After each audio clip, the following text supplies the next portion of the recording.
Bon voyage, bon voyage, sail to the storyland, let us go hand in hand. Bon voyage, bon voyage.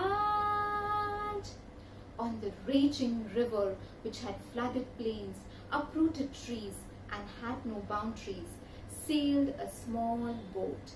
A boat with Sita and Krishnan on it.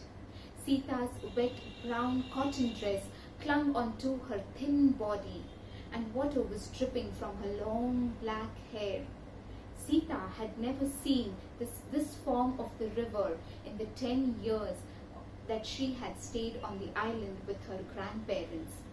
And the strong peepal tree, that too was washed away by the river. The boat drifted on the wild waters, and Sita saw her home left behind on the island. For Sita, Krishnan was no less than God. He had come just in time and rescued her as she was swept by the raging river. The boat now moved, but not so swiftly, for they were near the plains, and the river had lost much of its force. Sailing across the river, in the silver light of the moon, Sita and Krishnan saw trees on the banks across the river. "We should head for the trees," said Krishnan. "We don't want to spend the night on the water, do we?" Nodded Sita, and after a while they were rowing amongst the tall tree.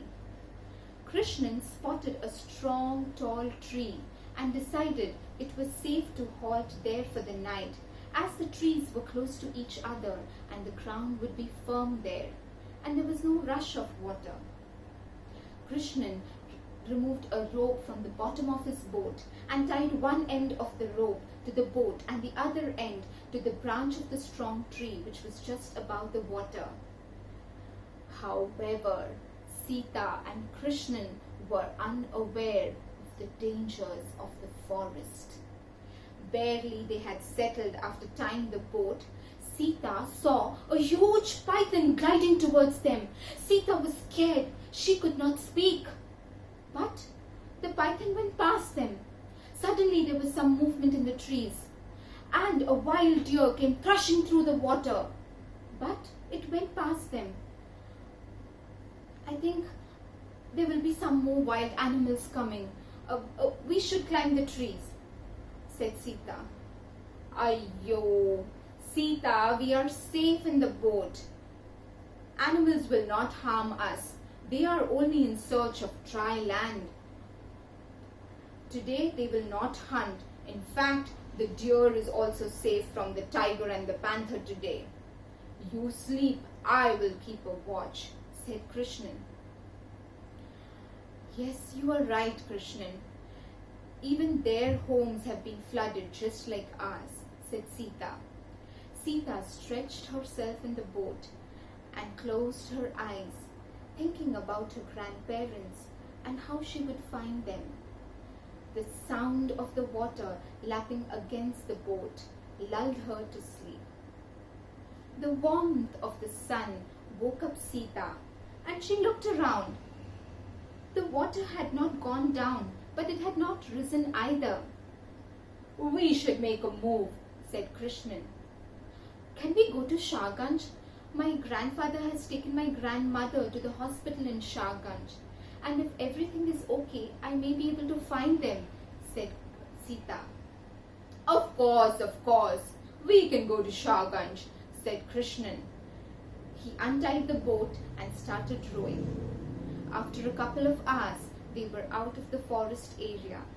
Along the journey, they met people on the banks of the river distributing food packets to people who were stranded in the last night's flood.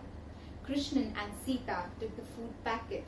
Krishnan offered Sita one more mango, and Sita sucked onto the juicy mango.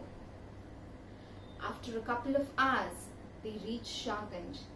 Sita was happy to reach Shahganj, but she was anxious too about how she would find her grandparents.